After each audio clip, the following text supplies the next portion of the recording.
नमस्कार। उम्मीद है कि आप सब लोग बढ़िया होंगे, एकदम स्वस्थ होंगे।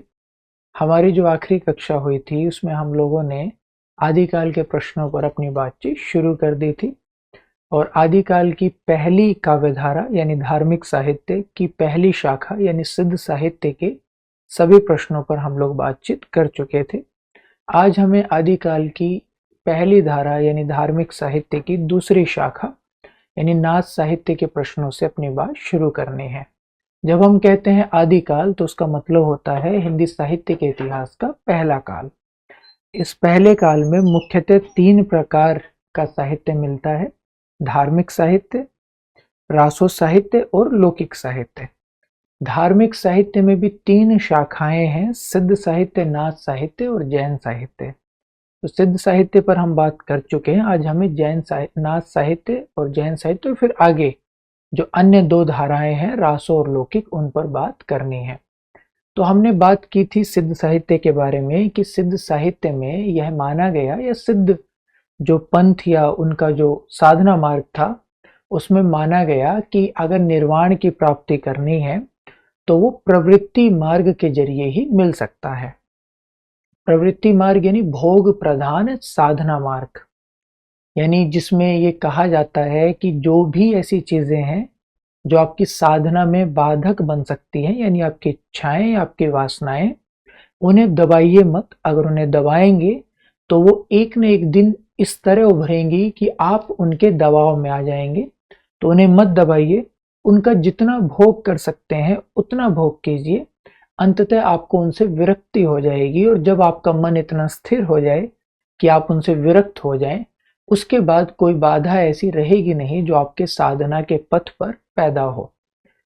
तो भोग प्रधान मार्ग को प्रवृत्ति मार्ग भी कहा जाता है, इसे बंक मार्ग भी कहते हैं, इसे वाम मार्ग भी कहते हैं। तो सिद्धों में ही एक सिद्ध थे जलंधर पा। सिद्ध कुल 84 माने गए। उनके नाम के अंत में पा या पाद लगा होता था, जो कि एक सम्मान सूचक पद है जो नाम के साथ जोड़ा जाता था सम्मान देने के लिए।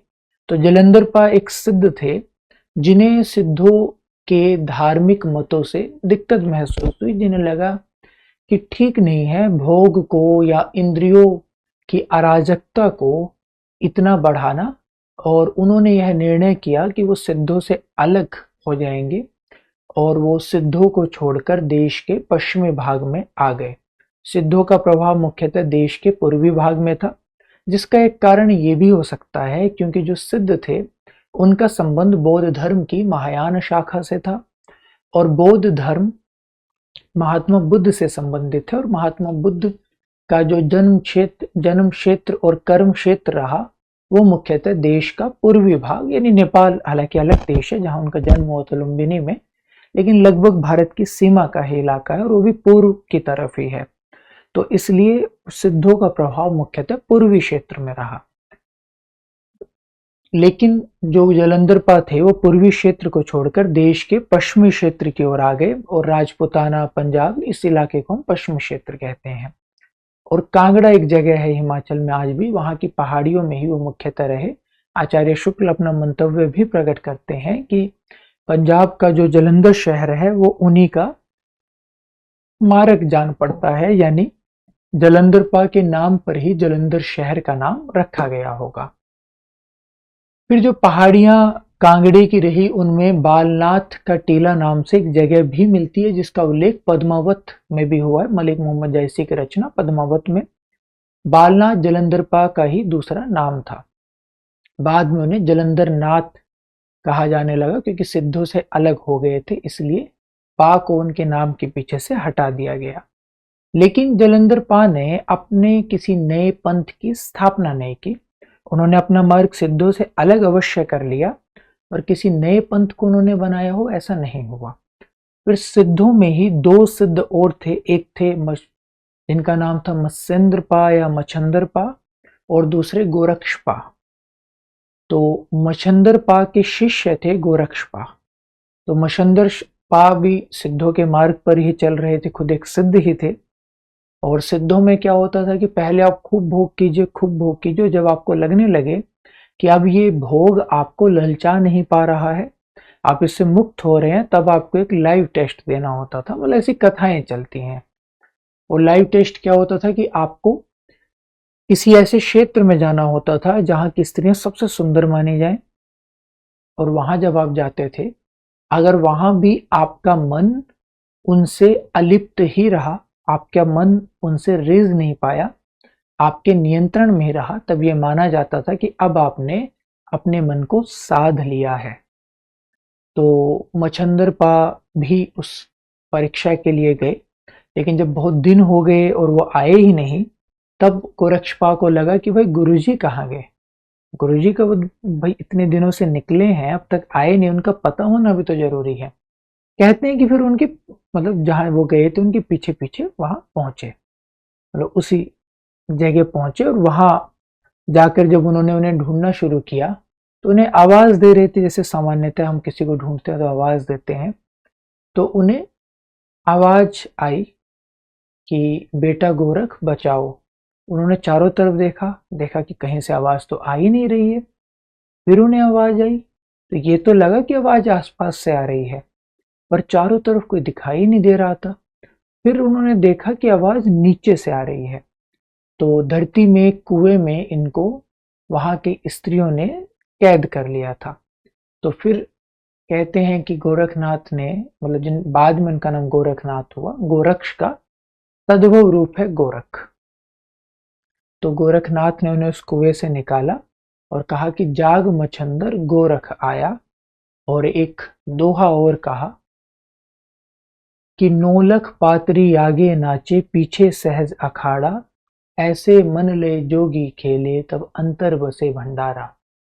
कि जब आपका मन इन तमाम दुविधाओं से, इन तमाम बाधाओं से इतना अलिप्त हो जाता है कि आपके आगे पीछे क्या हो रहा है आपको इस बात का कोई फर्क ही नहीं पड़ता, आप एकदम सहज अवस्था में रहते हैं, तमाम प्रलोभनों के बीच भी उनसे अलिप्त रहते हुए भी, तब ही आपके भीतर उस आनंद की धाराएं बहती हैं, या आपके भीतर अनहद नाद घटित, अनहद नाद होता है, यानी तब आपको निर्वाण की प्राप्ति होती है।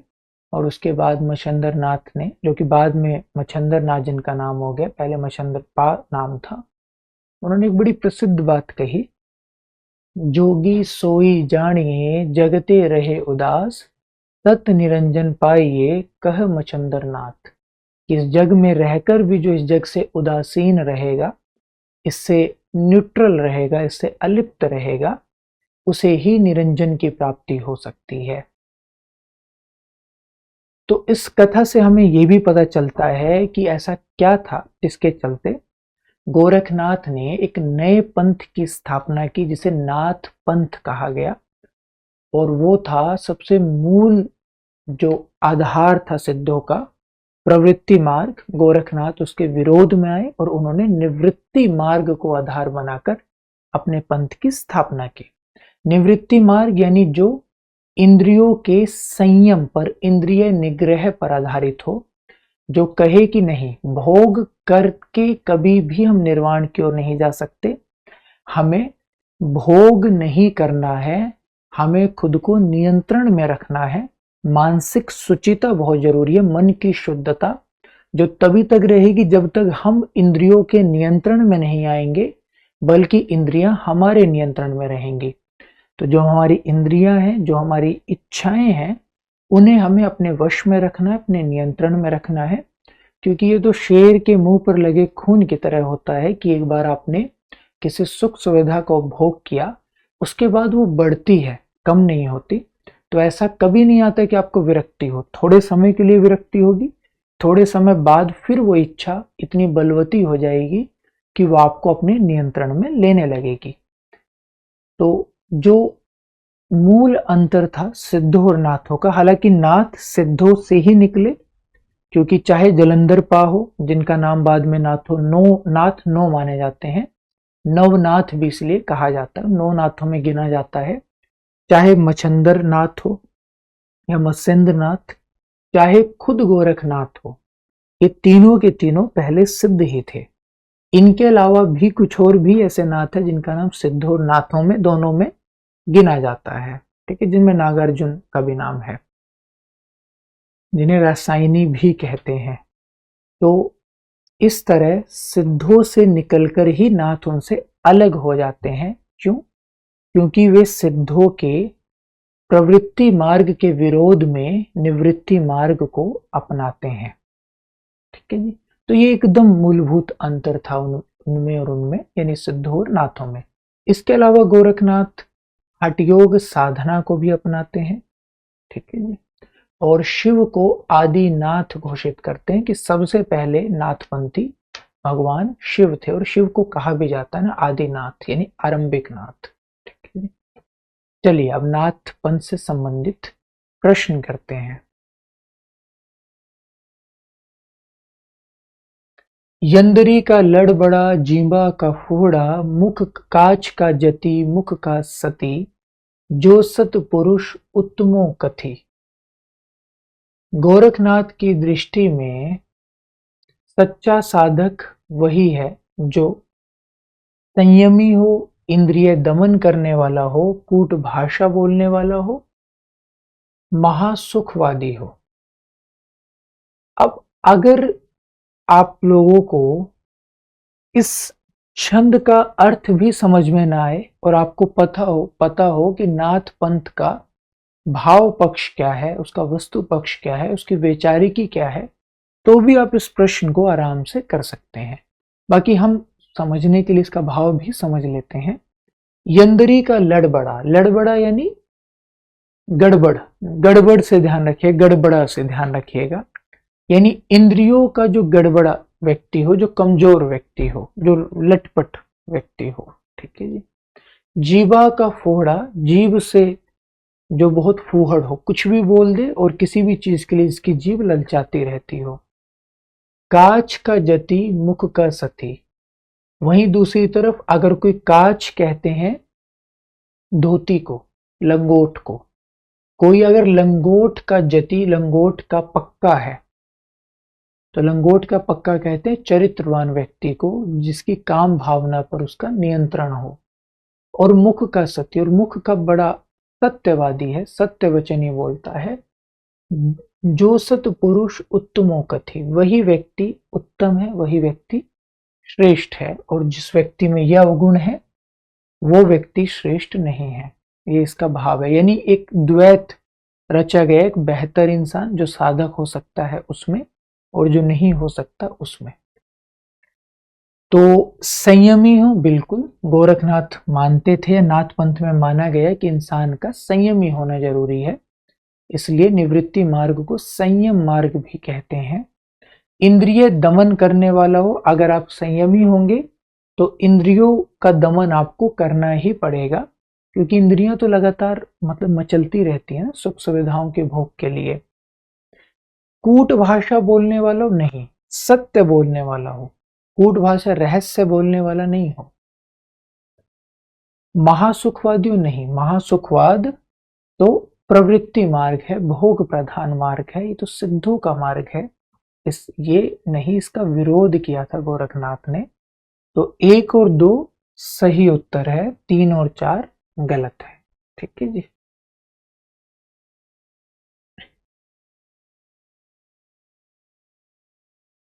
रामचंद्र शुक्ल के अनुसार नाथों की संख्या कितनी? 9, 9 नाथ।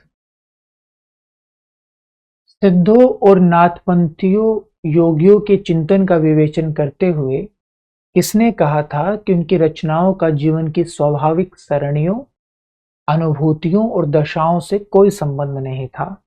तो ये बात किसने कही थी? आचार्य रामचंद्र शुक्ल ने। इस पर हमने पीछे चर्चा की भी थी ना। अब हम बात करेंगे जैन साहित्य के संदर्भ में। जैन साहित्य भी जैन मत के अनुयायियों द्वारा जो साहित्य लिखा गया वो है, यानी एक धार्मिक साहित्य ही है। अब किसी भी मत के अनुयायी साहित्य क्यों लिखते थे? ताकि उनके धार्मिक मतों का प्रचार प्रसार हो, ठीक है जी। जैन साहित्य जाना जाता है अपनी प्राचीनता और अपनी प्रामाणिकता के लिए। सिद्ध और नाथ साहित्य जिस रूप में रचा गया था उस रूप में हमें उपलब्ध नहीं होता है, लेकिन जैन साहित्य की बड़ी विशेषता है कि वो हमें उसी रूप में उपलब्ध हो जाता है। ठीक है जी, क्योंकि जैन जो धार्मिक स्थान होते हैं उनमें उसे सुरक्षित करके रखा गया, इस वजह से वो सुरक्षित रहा और इसलिए जैनियों के यहाँ ग्रंथों को संग्रहित करके सुरक्षित करके रखने की परंपरा प्राचीन रही है। जैन साहित्य में बहुत सारे ग्रंथ मिलते हैं जिन्हें हम भाषा के आधार पर दो वर्गों में वर्गीकृत कर लेते हैं, अपभ्रंश जैन रचनाएं और उत्तर अपभ्रंश जैन रचनाएं। ठीक है जी, चलिए उससे संबंधित प्रश्नों पर चर्चा करते हैं। निम्नलिखित में से कौन सी रचनाएं पुष्पदंत द्वारा रचित नहीं है? जो अपभ्रंश जैन रचनाएं मिलती हैं उसमें, या जैन रचनाकार मिलते हैं उसमें सबसे पहले हम चर्चा करते हैं जोइंदू के बारे में। जोइंदू का समय 6ठी शताब्दी माना जाता है, यानी अपभ्रंश के उदय के साथ ही जोइंदू का भी समय है। 6ठी शताब्दी अपभ्रंश का समय है, उसके आरंभ का वही जोइंदू का समय है। और गाथा का अपना छंद रहा, माफ कीजिएगा, प्राकृत का अपना छंद रहा गाथा, उसी प्रकार अपभ्रंश का अपना छंद रहा दोहा। ठीक है, और दोहे छंद के आरंभकर्ता या प्रवर्तक जोइंदू है। उनके दो ग्रंथ है, परमात्म प्रकाश और योगसार। जोइंदू के बाद दूसरे जो रचनाकार हैं अपभ्रंश के जिन्हें का हम अध्ययन करते हैं वे है स्वयंभू। स्वयंभू का समय 8वीं शताब्दी 783 ईस्वी, तरापा के समय के 14 वर्ष बाद स्वयंभू का समय आता है। राम को 14 वर्ष का वनवास मिला था। स्वयंभू ऐसे पहले व्यक्ति थे हिंदी साहित्य की परंपरा में जिन्होंने राम को लेकर रचना लिखी। उस रचना को नाम दिया पयमचर्यु। पयमचर्यु का मतलब क्या है? परम चरित। परम यानी सबसे उत्तम, सबसे बेहतरीन, चरित यानी किसी के चरित्र का वर्णन। ठीक है जी, किसी की बायोग्राफी आप समझ सकते हैं, मतलब काव्यात्मक बायोग्राफी। ठीक है जी, जो किसी खास मंतव्य से रची गई हो, जीवनी किसी की। जैसे रामचरित मानस तुलसीदास ने लिखी, उसी तरह परम चरित जिसका नाम पयमचर्यु था, भ्रंश की अपनी ध्वन्यात्मक विशेषताओं के कारण, तो उसके रचनाकार स्वयंभू थे। यही एक महाकाव्य था और इसी वजह से स्वयंभू को अपभ्रंश का पहला महाकवि माना जाता है और पयमचर्यु को अपभ्रंश का पहला महाकाव्य माना जाता है। स्वयंभू पयमचर्यु को पूरा नहीं कर पाए थे, पूरा उनके पुत्र त्रिभुवन ने किया था। स्वयंभू का मतलब होता है जो स्वयं धरती पर प्रकट हो, जिसका जन्म ना हुआ हो, जो जन्म मरण से परे हो, इसलिए ईश्वर के संदर्भ में स्वयंभू शब्द का प्रयोग किया जाता है। और ईश्वर को लेकर जो आगे काव्य लिखे गए हिंदी साहित्य की परंपरा में, चाहे राम हो चाहे कृष्ण हो, उन दोनों ही काव्यों की शुरुआत स्वयंभू से होती है।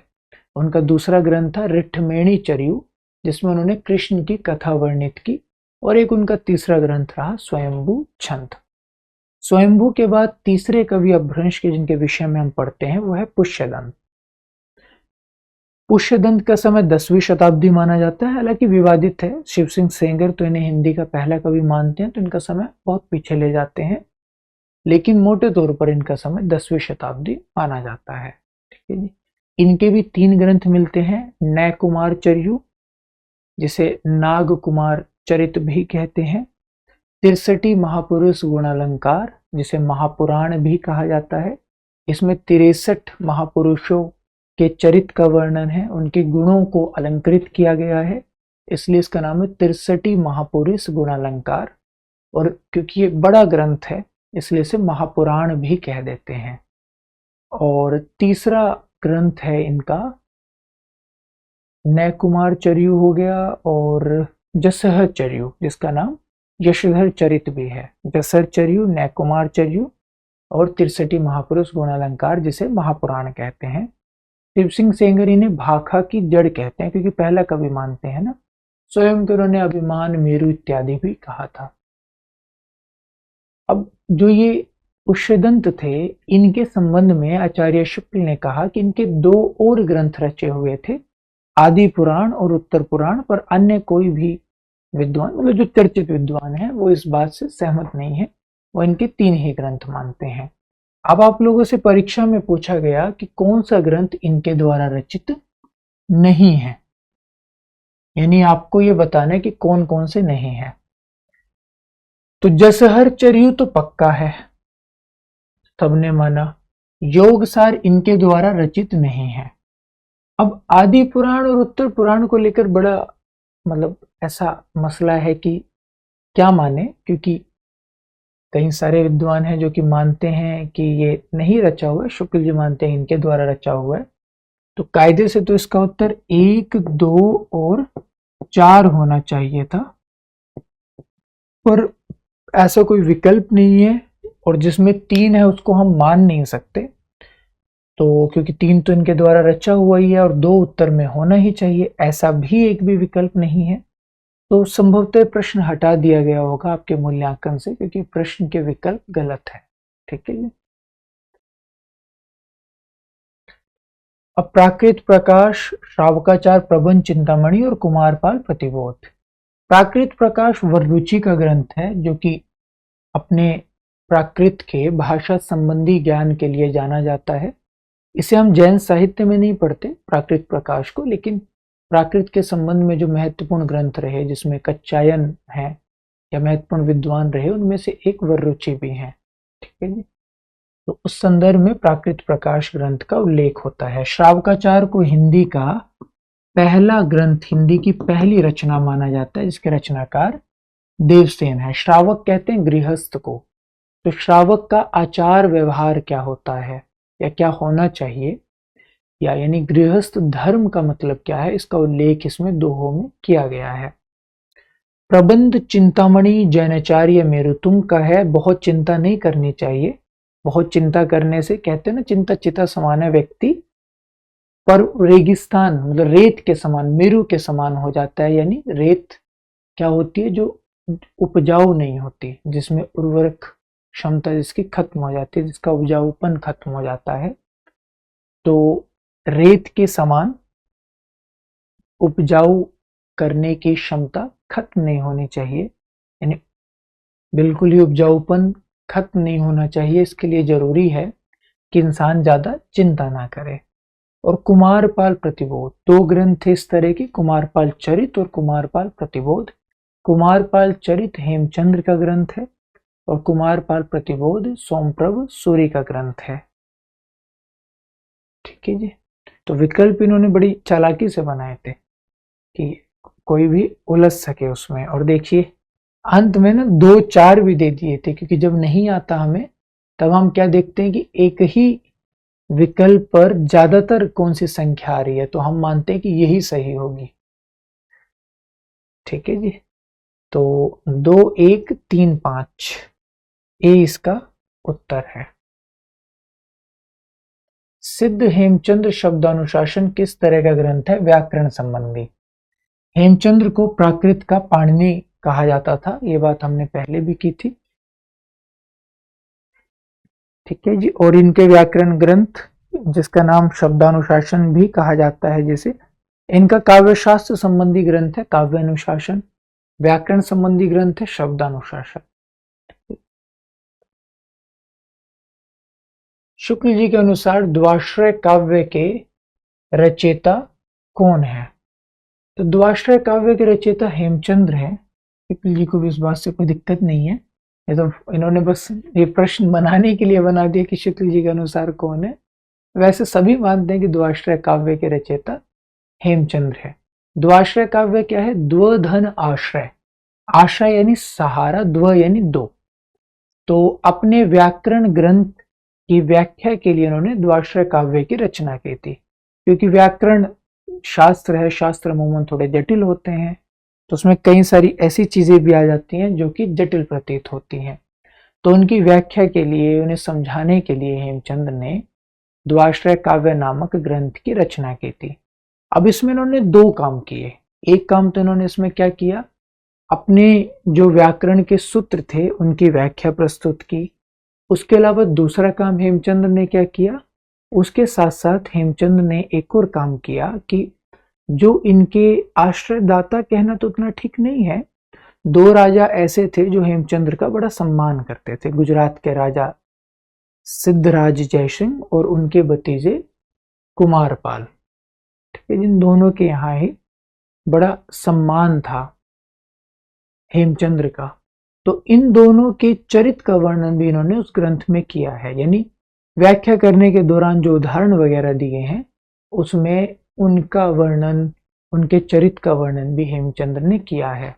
तो एक तो दो दो लक्ष्यों को साधा इस ग्रंथ के माध्यम से, एक व्याकरण के सूत्रों की व्याख्या करना, दूसरा जो राजा इनका वो सम्मान करते थे उनके सम्मान में कुछ लिखना, दूसरा जो दो राजा ही इनका सम्मान करते थे, दो राजा थे जो इन्हें आश्रय देते थे, सहारा देते थे, उन दोनों ही राजाओं के चरित्र का वर्णन करना। इसलिए ग्रंथ बड़ा महत्वपूर्ण माना जाता है, बड़ा अलग किस्म का माना जाता है, द्वाश्रय काव्य। और इसी के एक अंश के रूप में कुमारपाल चरित्र का भी सर्जन हुआ था, क्योंकि कुमारपाल के चरित्र का वर्णन भी है ना। ठीक है जी। बाकी पुष्पदंत के बारे में बात की ही थी, जैनाचार्य मेरुतुंग का ग्रंथ प्रबंध चिंतामणि, वो एक संकलन है प्रबंध चिंतामणि, जिसमें उस दौर के कई सारे रचनाकारों और ग्रंथों की रचनाओं का संकलन जैनाचार्य मेरुतुंग ने किया था। तो इसलिए भाषा के कई सारे रूप उस ग्रंथ में मिलते हैं। और इस दृष्टि से भी वो ग्रंथ महत्वपूर्ण है कि धार्मिक साहित्य का ग्रंथ होते हुए भी उसमें श्रृंगार, वीर आदि भावों की रचनाएं भी मिलती हैं। देखिए, इस दृष्टि से तीन रचनाकार, ये तीन ग्रंथ बड़े महत्वपूर्ण हैं जैन साहित्य के, कि उनमें धार्मिक भावों के साथ साथ अन्य भावों की रचनाएं भी मिलती हैं। एक तो हेमचंद्र इस दृष्टि से बड़े महत्वपूर्ण कवि हैं, दूसरे जैनाचार्य मेरुतुंग, उनका ग्रंथ प्रबंध चिंतामणि, तीसरे सोमप्रभ सूरी और उनका ग्रंथ कुमारपाल प्रतिबोध, ये तीन। इसके अलावा एक ग्रंथ है प्राकृत पेंगलम, जिसका संकलन लक्ष्मीधर ने किया है। तो ये चारों ग्रंथ या ग्रंथकार इस दृष्टि से महत्वपूर्ण है। ठीक है। दव्य सहाय पवास यानी द्रव्य स्वभाव प्रकाश, इसे गाथा या साहित्य की प्राकृत में किसने रूपांतरित किया था? तो आचार्य हजारी प्रसाद द्विवेदी ने इस बात का उल्लेख अपने ग्रंथ आदिकाल में भी किया, उद्भव और विकास में भी किया। इनके ग्रंथ है ना, हिंदी साहित्य का आदिकाल और हिंदी साहित्य का उद्भव और विकास, दोनों ही ग्रंथ 1952 में आए थे। इन दोनों ही ग्रंथों में उन्होंने इस बात का उल्लेख किया है कि दव्य सहाय पयास यानी द्रव्य स्वभाव प्रकाश नामक एक ग्रंथ रचा गया था। ये पहले अपभ्रंश में रचा गया था, दोहा छंद में रचा गया था, लेकिन हो सकता है द्विवेदी जी ऐसी मान्यता देते हैं या ऐसा अनुमान प्रकट करते हैं कि हो सकता है उस समय लोग इसका मजाक उड़ाते हों, क्योंकि अपभ्रंश को तो गवारू बोली समझा जाता था ना।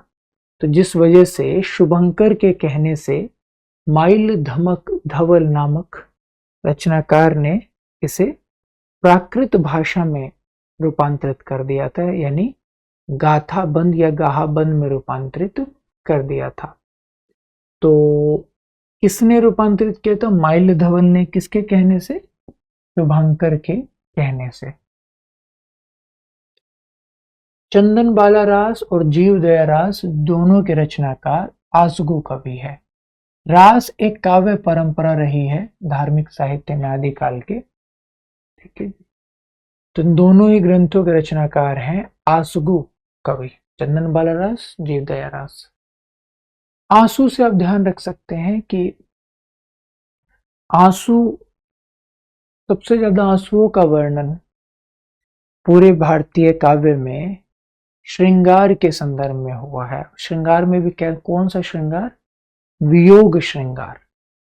वियोग श्रृंगार यानी प्रेम का वह पक्ष जिसमें इंसान वियोग में होता है, यानी नायक और नायिका अलग अलग होते हैं, वो एक साथ नहीं होते। श्रृंगार के दो पक्ष माने जाते हैं ना, संयोग और वियोग। संयोग जिसमें दोनों प्रेमी एक साथ हैं, वियोग जिसमें दोनों प्रेमी अलग अलग हैं। ठीक है जी।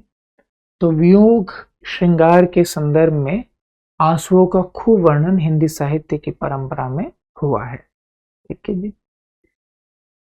और ये आंसू ज्यादातर किन्होंने बहाए? बालाओं ने, लड़कियों ने, नायिकाओं ने।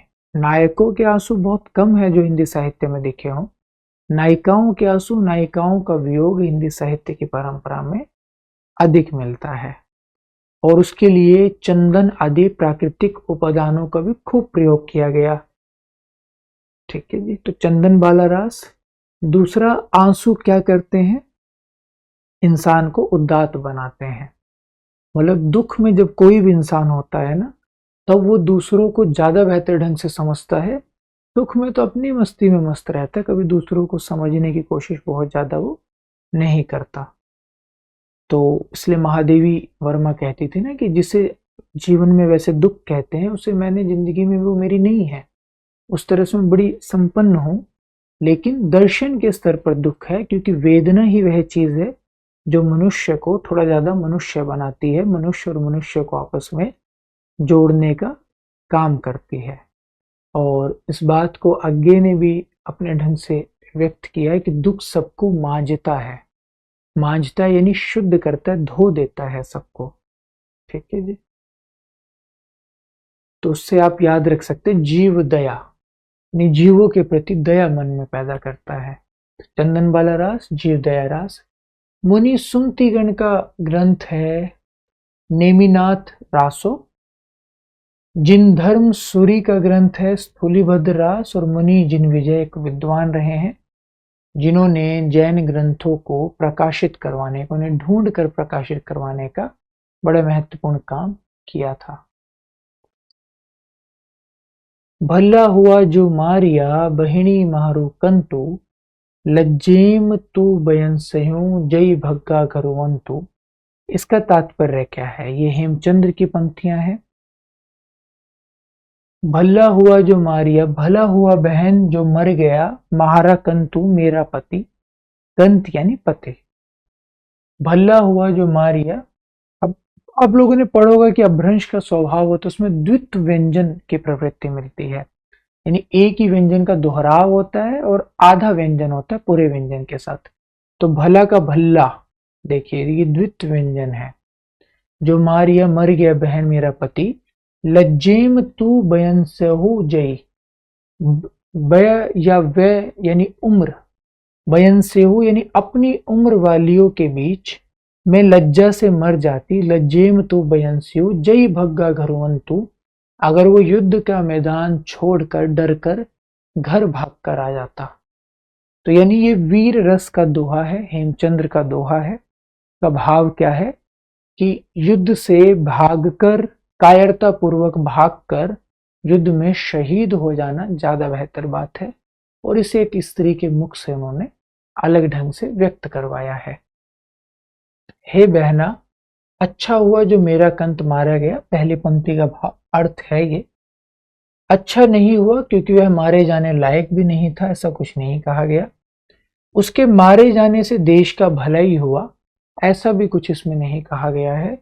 हे बहन, युद्ध में अपने पति के मारे जाने से मैं खुश हूं, क्योंकि मैं सखियों के बीच लज्जा से बच गई, ऐसा कहा गया है। तो ए और डी इसका उत्तर है एक। ठीक है जी।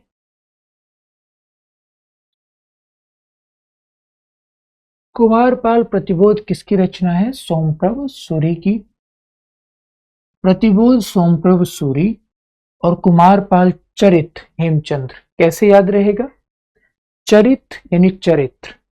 तो अनुशासन क्यों बनाया जाता है, या क्यों इतना अनुशासन अनुशासन किया जाता है कि हम चरित्रवान रहे, हम आदर्श बने। इसीलिए ना कि सुबह इतने बजे उठना है, ये काम करना है, ये नहीं करना, ये करना है।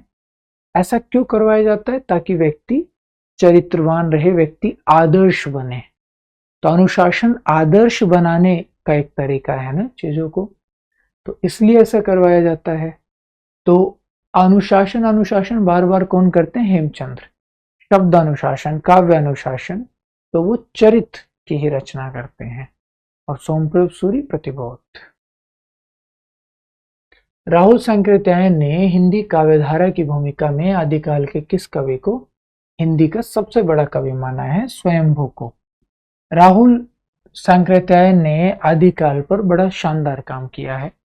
इनकी एक पुस्तक है हिंदी काव्यधारा, जो कि संभवतः 1944 या 1945 में प्रकाशित हुई थी। मतलब दोनों में से किसी एक सन में पुस्तक आई थी, 44 या 45 में। संभवतः 1944 या मतलब मैं ठीक ठीक याद नहीं कर पा रहा हूँ, 44 या 45 में से ही आई थी। इस पुस्तक में उन्होंने क्या किया, आदिकाल की जो रचनाएं थी, उसमें अपभ्रंश रचनाओं का भी ठीक ठाक हिस्सा है, उन रचनाओं का संकलन किया और उसकी एक भूमिका लिखी।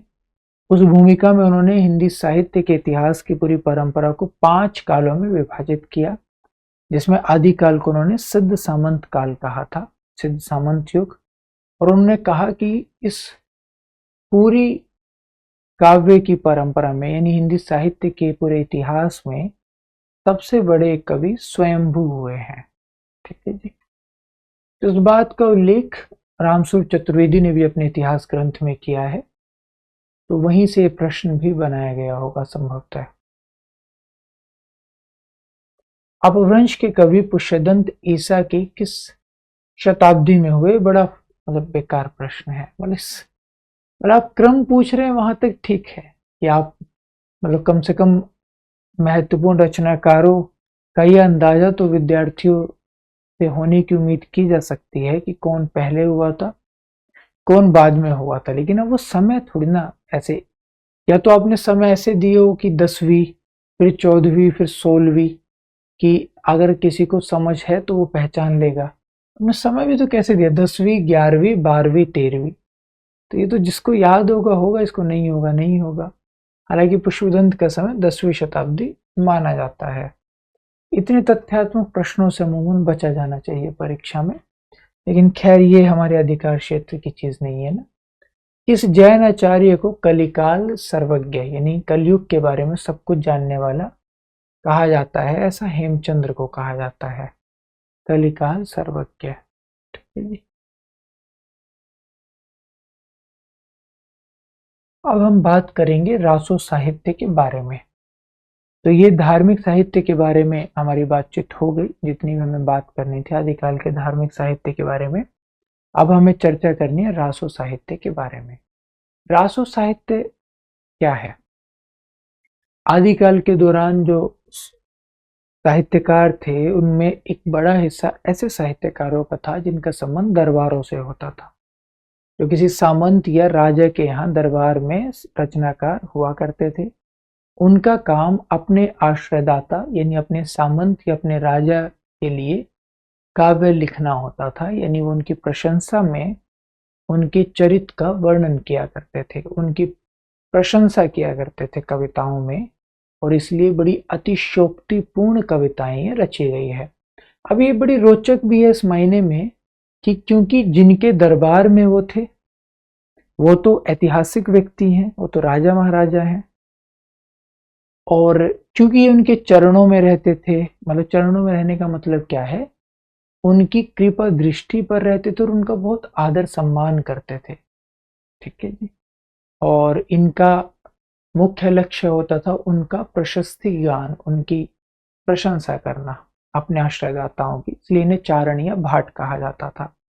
अब ये चारण या भाट जिनके आश्रम में रहते थे वो ऐतिहासिक व्यक्ति हैं, लेकिन जब आपको किसी की बहुत प्रशंसा करनी होगी तो आप सब कुछ सच तो नहीं बोल सकते, क्योंकि अगर कोई व्यक्ति इतना महान होगा कि दिन भर उसकी प्रशंसा की जा सके तो यकीन मानिए वो दिन भर अपनी प्रशंसा सुनना भी नहीं चाहेगा। दिन भर अपनी प्रशंसा वो सुन सकता है जो व्यक्ति सच में इतना ईमानदार और महान ना हो कि उसकी प्रशंसा दिन भर की जा सके। तो ये भी गजब का विरोधाभास है जिंदगी में कि जिसकी प्रशंसा दिन भर की जा सकती है सुनना नहीं चाहेगा, और जो सुनना चाहता है वो इस लायक होगा नहीं कि सुबह से लेकर शाम तक उसकी प्रशंसा की जा सके। तो तब अगर आपको प्रशंसा करनी ही है, आपका काम ही यही है, तो आप प्रशंसा कैसे करेंगे? तो आप तो कल्पनाएं शामिल कर देंगे ना आपकी बातों में, और अतिशयोक्ति के तत्व के साथ शामिल करेंगे, ऐसे वैसे भी नहीं। तो ऐसा हुआ भी कि इन रासो काव्यों में अतिरंजनापूर्ण वर्णन है, अतिशयोक्तिपूर्ण, पहली बात। दूसरा, इतिहास और कल्पना का मिश्रण है। तीसरी बात, क्योंकि इनका समय बहुत पुराना हो गया है तो इनकी प्रामाणिकता संदिग्ध है। बहुत सारे रासो काव्य है जो कि उपलब्ध हैं ही नहीं, केवल सूचना है उनकी कि भाई ऐसे कुछ रचे गए थे, कुछ कुछ छंद उनके कहीं कहीं मिल गए, जैसे हमीर रासो शारंगदेव का, तो प्राकृत पेंगुलम में उसके कुछ छंद मिल गए, जिस आधार पर शुक्ल जी ने उसकी परिकल्पना प्रस्तुत की हमीर रासों की। जैसे कीर्ति पताका उपलब्ध है लेकिन उसकी खंडित प्रति उपलब्ध है, कुछ हिस्सा नहीं है उपलब्ध और कुछ हिस्सा है उपलब्ध। कीर्ति पताका हो गई। इसके अलावा विद्याधर की रचना उपलब्ध नहीं है। शुक्ल जी का अनुमान है कि जयचंद के लिए उन्होंने रचना रची होगी। जयचंद प्रकाश और जयमंग जसचंद्रिका का उल्लेख सिंघायच दयाल दास की पुस्तक राठौरारी ख्यात में मिलता तो है, लेकिन ये दोनों ही ग्रंथ उपलब्ध नहीं है। पृथ्वीराज रासो की प्रति उपलब्ध है लेकिन 4-4 प्रतियां उपलब्ध हैं, एक वृहद, दूसरी मध्यम, तीसरी लघु और चौथी लघुतम। किसको सच माने और कितना सच माने उसमें से, तो उसकी प्रामाणिकता को लेकर खूब विवाद है। लगभग मान के चलिए भी, ज्यादा नहीं तो भी 15-16 विद्वान तो है जिन्होंने अपने मत इस तरह से व्यक्त किए कि उनकी चर्चा भी ठीक ठाक हुई, जो कि चर्चित हुए उस संबंध में। ठीक है जी। तो ये एक स्थिति इस दौर में बनती है प्रामाणिकता को लेकर। भाषा के स्तर पर डिंगल पिंगल शैली का प्रयोग हुआ। डिंगल पिंगल क्या है? डिंगल अपभ्रंश से प्रभावित तो समय की भाषा थी ही। ऐसी अपभ्रंश प्रभावित भाषा जिसका मूल राजस्थानी हो, यानी अपभ्रंश प्रभावित राजस्थानी में थोड़ा बहुत मिश्रण अन्य बोलियों का भी, उसे डिंगल कहा गया। और अपभ्रंश प्रभावित अन्य बोलियों के मिश्रण से बनी ब्रजभाषा को पिंगल कहा गया। तो पिंगल ब्रजभाषा का एकदम आरंभिक रूप है। ठीक है जी। तो डिंगल पिंगल शैली में रचनाएं हुई हैं। छंदों के स्तर पर बहुत विविधता मिलती है, लेकिन सबसे ज्यादा छप्पे छंद का प्रयोग हुआ है। लेकिन 17वीं शताब्दी तक छप्पे छंद को कवित छंद कहा जाता था। इसके अलावा प्रबंध और वीरगीत दोनों ही काव्य रूपों में रचना हुई है, प्रबंध में भी मुक्तक में भी। ठीक है जी। रासो काव्य कुल 12 है, मतलब रासो काव्य या रासो रचनाकार। इनका नाम और इनका क्रम याद रखना बहुत मुश्किल नहीं है, एकदम आसान सा तरीका आप लोगों को बता देता हूं कैसे आप ध्यान रख सकते हैं। देखिए, सबसे पहले तो रासो काव्य एक तरह की खुमारी, एक तरह का नशा है। क्यों एक तरह का नशा है? जिसमें अपने आश्रयदाताओं की वीरता के अतिशोक्ति वाले वर्णन किए गए हैं, हकीकत वाले नहीं, अतिशोक्ति से भरे हुए। और उनकी विजय के गीत गाए गए हैं, और जो ये गीत गाते थे उन्हें भाट कहा जाता था। ठीक है जी। तो रासो काव्य एक तरह की खुमारी है जिसमें अपने आश्रयदाताओं के विजय के गीत गाए गए हैं, और इन विजय के गीत गाने वाले रचनाकारों को भाट कहा जाता था। विजयपाल रासो, नल्ले सिंह भाट। अब मैंने कोई आपको ट्रिक नहीं बताई, कोई फॉर्मूला नहीं बताया, मैंने आपको एक सामान्य सी बात बताई। कभी भी रासो साहित्य आपसे पूछा जाए क्या है, तो सबसे पहले आप भी यही बोलेंगे कि भाई रासो साहित्य आदिकाल की वह शाखा है जिसमें एक तरह का नशा, एक तरह की वो खुमारी है। क्यों? क्योंकि उसमें अपने आश्रयदाताओं की विजय के झूठे गीत या अतिशोक्ति से भरे हुए गीत गाए गए हैं, और इन विजय गीत गाने वालों को, यानी इसके रचनाकारों को, चारण या भाट कहा जाता रहा है। ठीक है जी। अब ये तो होगी शुरुआती 2 रचनाएं। ये 9वीं शताब्दी की रचना है और ये 11वीं शताब्दी की रचना है। ठीक है जी।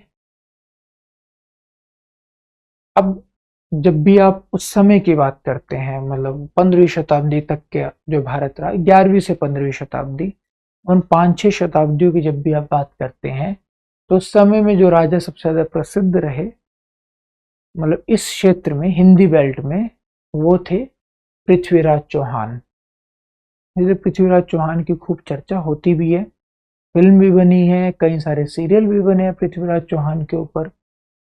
तो जो पृथ्वीराज चौहान थे, कहते हैं, हालांकि ये भी ऐतिहासिक रूप से बहुत विवादित है कि ये बात सच है या नहीं है, लेकिन ऐसा कहते हैं कि पृथ्वीराज चौहान दिल्ली के सम्राट अनंगपाल तोमर की बेटी के पुत्र थे।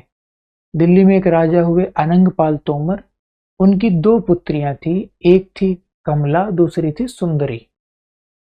ठीक है जी। तो उनका कोई बेटा नहीं था, केवल दो पुत्रियां थी। तो दिल्ली के आसपास दो बड़े राज्य थे, एक पूर्व में दिल्ली के, दूसरा दिल्ली के पश्चिम की ओर। ठीक है जी। पूर्व की ओर जो राज्य था वो था कन्नौज का राज्य, राठौर वंशी राजपूतों का। और पश्चिम की तरफ जो राज्य था वो था शाकुंभरी नरेशों का, चौहान वंश का। और जिसकी गद्दी थी अजमेर में, जिसका केंद्र अजमेर था। तो एक तरफ अजमेर केंद्रित राज्य, दूसरी तरफ कन्नौज राज्य। ठीक है जी, राठौर और चौहान। तो सुंदरी का विवाह उन्होंने उधर कर दिया कन्नौज में, और कमला का विवाह इधर कर दिया अजमेर में। तो कमला से जो जिस पुत्र की प्राप्ति हुई वो थे पृथ्वीराज चौहान। उधर सुंदरी से जिस पुत्र की प्राप्ति हुई वो थे जयचंद राठौर। ठीक है जी। तो ये दोनों मौसेरे भाई थे, लेकिन कहते हैं कि बाद में जयचंद राठौर की पुत्री संयोगिता ने पृथ्वीराज से विवाह करने की इच्छा जताई, जिसके पक्ष में जयचंद नहीं थे, और पृथ्वीराज ने जबरदस्ती उन्हें उनके राज्य से निकाल कर, या जबरदस्ती उन्हें ले जाकर उनसे विवाह कर लिया, जिसके बाद जयचंद और पृथ्वीराज की शत्रुता हो गई, उन दोनों की दुश्मनी हो गई। ठीक है जी। तो ये दोनों समकालीन थे, मौसेरे भाई थे। अनंगपाल तोमर ने भी कहते हैं अपनी गद्दी बाद में पृथ्वीराज को दे दी थी। तो दिल्ली तक का राज्य पृथ्वीराज के अधीन आ गया था। ठीक है जी। तो और पृथ्वीराज के ताऊजी थे बिसलदेव, विग्रहराज। तो बिसलदेव रासु, पहले तो ताऊजी आएंगे ना भाई, फिर पृथ्वीराज आएंगे। तो बिसलदेव रासो, जिसके रचनाकार हैं नरपति नाल्य, और समय है 12वीं शताब्दी। फिर पृथ्वीराज रासो,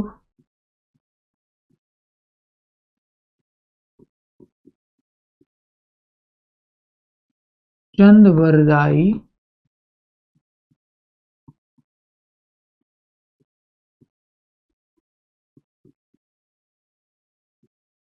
समय है 12वीं शताब्दी। फिर राठौर से शत्रुता थी, राठौर समकालीन थे, तो उनको लेके दो ग्रंथ रचे गए। जयचंद राठौर थे ना, एक जयचंद प्रकाश और दूसरा जयमयंक जसचंद्रिका।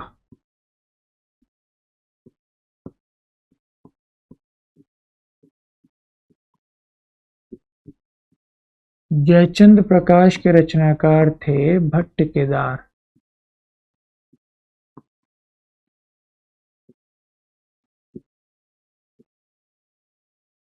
इधर मधुकर कवि। दोनों ही ग्रंथों का समय 12वीं शताब्दी माना गया। और इसी दौर में शुक्ल जी एक रचनाकार का उल्लेख करते हैं, विद्याधर, जिनका समय भी वो 12वीं शताब्दी मानते हैं। इनका ग्रंथ उपलब्ध नहीं होता, लेकिन इनके एक दो छंद मिलते हैं प्राकृत पेंगलम में। तो देखिए, पांचों 12वीं शताब्दी के हैं: नरपति नाल्य, चंद्रवरदाई, भट्ट केदार, मधुकर कवि, विद्याधर। फिर परमाल देव के मित्र थे महोबा के राजा, माफ कीजिएगा, परमाल देव मित्र थे जयचंद राठौर के। तो परमाल देव थे महोबा के राजा। तो उनको आधार बनाकर, वैसे उनके वीरों को, दो वीरों आल और उदल को आधार बनाकर रचा गया परमाल रासो। और इसके रचनाकार रहे जगनिक।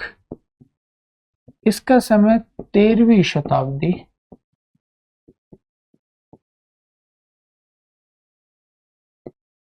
इनके बाद रणमल छंद, श्रीधर, गुजरात के ईडर से इस ग्रंथ का संबंध रहा।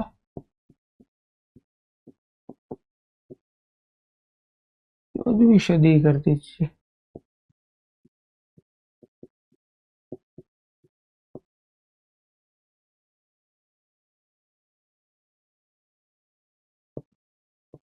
अमीर रासो,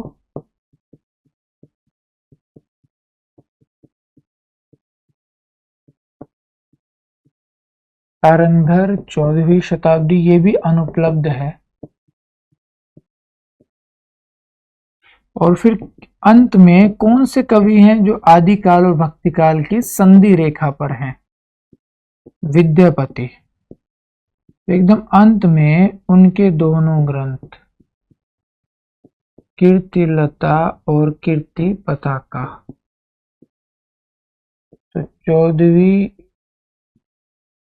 या 15वीं शती, 14वीं का अंत और 15वीं का आरंभ। तो ये 12 ग्रंथ हैं आदिकाल। ठीक है जी। कीर्तिलता, कीर्ति पताका और ऊपर के कि यारे नवजौवन, ये तो लौकिक की पंक्ति आ गई, क्योंकि पहले हम बात करेंगे रासो काव्य की, फिर हम लौकिक की बात करते हैं।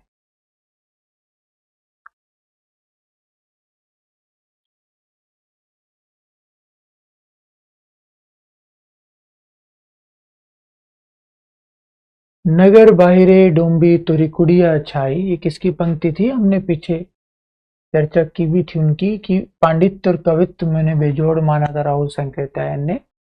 कण्हापा की काया तरुवर पंच विडाल, ये लुईपा की पंक्ति है। देखिए 5 सिद्ध मुख्यतः माने जाते हैं, सराहपा, शबरपा, लुईपा, कण्हापा और डोंबिपा। सराहपा पहले सिद्ध हैं, राहुल भद्र या राहुल वज्र, सरोज वज्र, ये सब इनके नाम हैं अलग अलग। ठीक है जी।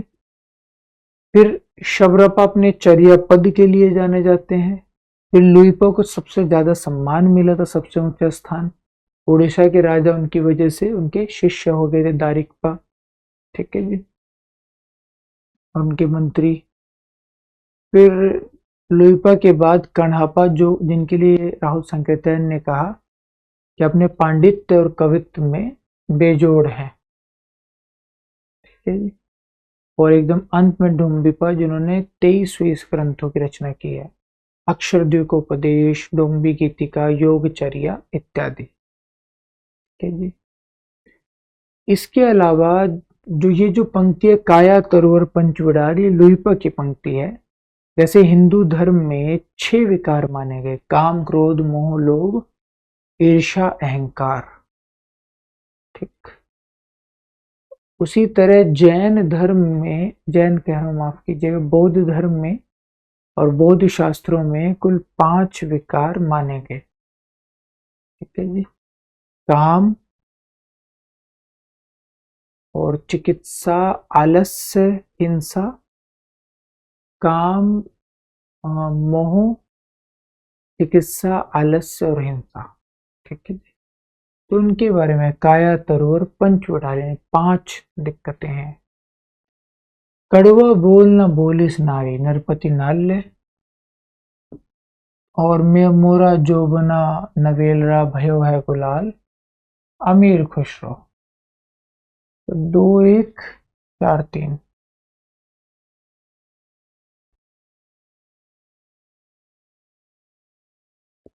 पंडिल सल सत बखाणे, देहई बुद्ध बसंत न जानी, नौलख पात्री आगे नाचे, पीछे सहज अखाड़ा। 12 बरस ले कुकर जीवे, 13 बरस ले जिए सियार, बरस 18 क्षत्रिय जीवे, आगे जीवन को धिक्कार। चंद्र बरदायिनी, चंद्र बरदाई।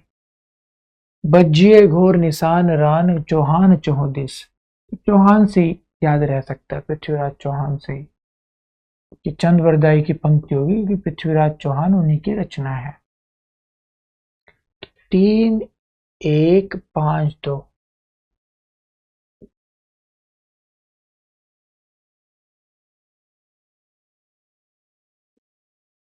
जैसे पुराना चावल ही बड़े आदमियों के खाने योग्य समझा जाता है, वैसे ही अपने समय से कुछ पुरानी पड़ी हुई परंपरा के गौरव से युक्त भाषा ही पुस्तक रचने वालों के व्यवहार योग्य समझी जाती थी। रामचंद्र शुक्ल का उपयुक्त कथन हिंदी साहित्य के इतिहास के आदिकाल के किस प्रकरण में है? तो ये शुक्ल जी के आदिकाल में वैसे 4 प्रकरण है। पहला सामान्य परिचय, दूसरा अपभ्रंश काव्य, तीसरा देशभाषा और चौथा फुटकल रचनाएं। तो शुक्ल जी ने भाषा पर जो चिंतन किया है वो किया तो पहले प्रकरण में भी है और फिर तीसरे प्रकरण में भी किया है या दूसरे में भी किया है, अपभ्रंश में, और फिर अंतिम में भी किया है। तो बड़ा मुश्किल प्रश्न हो गया है, मतलब मुझे खुद भी, क्योंकि ये वाला मतलब मैंने आज प्रश्न देखे नहीं थे कक्षा से पहले, तो इस वाले प्रश्न में मुझे भी हल्की सी दुविधा हो रही है, क्योंकि उन्होंने जिक्र तो इस तरह की बात का तीनों चारों प्रकरणों में किया है। फुटकल में निष्कर्ष के रूप में वो करते हैं और पहले में परिचय के रूप में, दूसरे तीसरे में भाषा पर जिक्र होना ही था। कि मेरा अनुमान है कि शायद प्रकरण 4 या 2, मतलब चलिए एक बार इसको देखेंगे, इस प्रश्न को ना अभी अंत में एक बार मैं क्रॉस चेक कर लूंगा, फिर इस पर दोबारा आएंगे। अभी ये रासो काव्य के प्रश्न कर लेते हैं पूरे, उसके बाद इस पर बात करेंगे। ठीक है जी।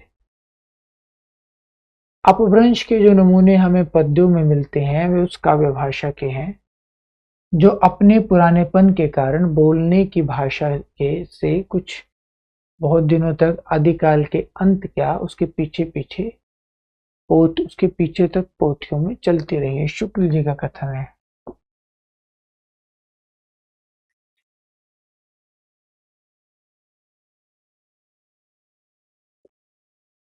पंडित सल सत बखाने देहे बुद्ध बसंत न जाने। कि पंडित लोग ये दावा करते हैं कि वो सारे सत्य का बखान करते हैं, लेकिन देह में ही बुद्ध बसते हैं, देह ही बुद्ध बसंत, देह में ही बुद्ध बसते हैं, इतनी सी बात में नहीं जानते ना जाने। 12 वर्ष लोग कुकर जीवे। एक कुत्ते का जीवन 12 वर्ष का होता है, सियार का 13 का, और क्षत्रिय का अपने जीवन पर अधिकार महज 18 वर्ष तक रहता है। उसके बाद उसका जीवन राष्ट्र का होता है, सेना का होता है। फिर अगर उसके बाद भी अपने जीवन पर अपना अधिकार रख रहा है या उसे अपने लिए रख रहा है तो ये बड़े शर्म की बात है। आगे जीवन को धिक्कार, ये धिक्कारने की बात है। तो जगनिक सही में जगाने वाली पंक्तियां लिखते थे। इस पंक्ति से आपको महसूस भी हो गया होगा। तो आलय खंड जगनिक ने लिखा, जिसे खूब गाया जाता है अवधि के क्षेत्र में और बुंदेलखंडी के क्षेत्र में और पूर्वी उत्तर प्रदेश, मतलब बुंदेलखंड से लेकर पूर्वी उत्तर प्रदेश तक, उत्तर प्रदेश और मध्य प्रदेश और कुछ हिस्सा बिहार का, उसमें आलय को ठीक ठाक गाया जाता है। आज भी गाते हैं, यूट्यूब पर भी आप लोग देख सकते हैं जो अन्य क्षेत्रों के होंगे। ठीक है जी। तो क्योंकि ये महोबा के राजा और महोबा के वीरों के बारे में रचा गया था। महोबा के राजा परमाल देव थे, वहां के वीर आलय और उदल, तो इसलिए इसकी भाषा बुंदेलखंडी है। बुंदेलखंडी में भी बनाफरी, मतलब बुंदेलखंडी बोली की एक उपबोली है बनाफरी, जिसमें लिखा गया। बुंदेलखंडी क्यों? क्योंकि ये जो हिस्सा है ना, जालौन, ललितपुर, झांसी, महोबा, ये तमाम सारा वो इलाका है जिसे बुंदेलखंड कहते हैं। तो यहाँ बुंदेलखंडी बोली बोली जाती है। ठीक है जी। तो उसी की बड़ी प्रसिद्ध पंक्तियां हैं ये जगनिक की। बड़ कौशल तुवे राधे किनल कन्हाई लोचन आधे। अब यहाँ जितने भी रचनाकार हैं, इनमें से राधा कृष्ण को लेकर किसने लिखा है? केवल विद्यापति ने। अब ये कॉमन सेंस की बात है। रैदास ने भी नहीं लिखा, कण्हापा ने भी नहीं लिखा, सरहापा जगनिक ने भी नहीं लिखा, केवल विद्यापति ने लिखा है। जाति ओछू पाति ओछू ओछू जन्म हमारा। तो आत्म साक्षात्कार का भाव रहस्यात्मक स्तर पर भी, ईश्वर के स्तर पर भी और सामाजिक स्तर पर भी संत कवियों में ठीक ठाक मिलता है। तो 2, 3, 4, 5 पृथ्वीराज रासों में मुख्यतः किस छंद का प्रयोग हुआ? छप्पे छंद का, जिसे 17वीं शताब्दी तक कवित्व कहा जाता था। रामचंद्र शुक्ल के अनुसार चंद वरदाई है।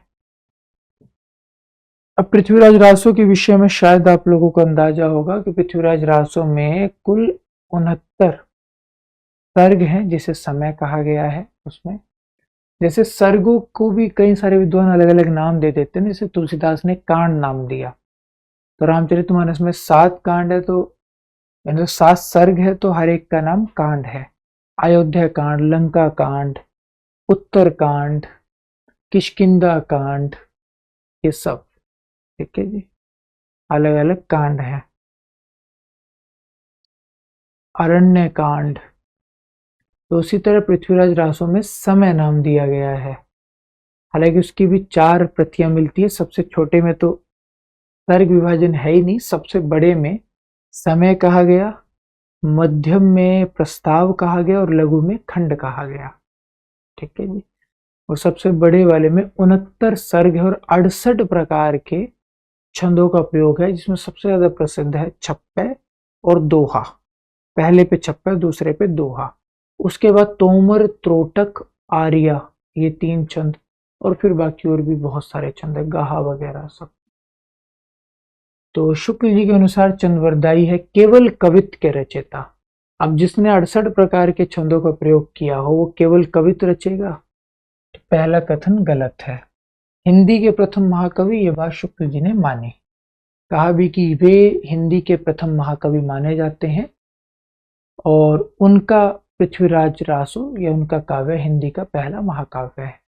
केवल दूहा या तोमर, फिर वही बात, केवल होगा ही नहीं, और वैसे भी ये तो हो ही नहीं सकता, क्योंकि कवित्त या छप्पे के तो बादशाह कहे जाते। शिव सिंह सेंगर ने इन्हें कहा था छप्पे का बादशाह, और हजारी प्रसाद द्विवेदी और नामवर सिंह इन्हें कहते हैं छंदों का बादशाह, छंदों का राजा। व्याकरण में पारंगत, बिल्कुल सही बात। व्याकरण, ज्योतिष, पुराण, काव्य, नाटक, व्याकरण और षट भाषा यानी 6 भाषाएं, इन सब में ये पारंगत थे।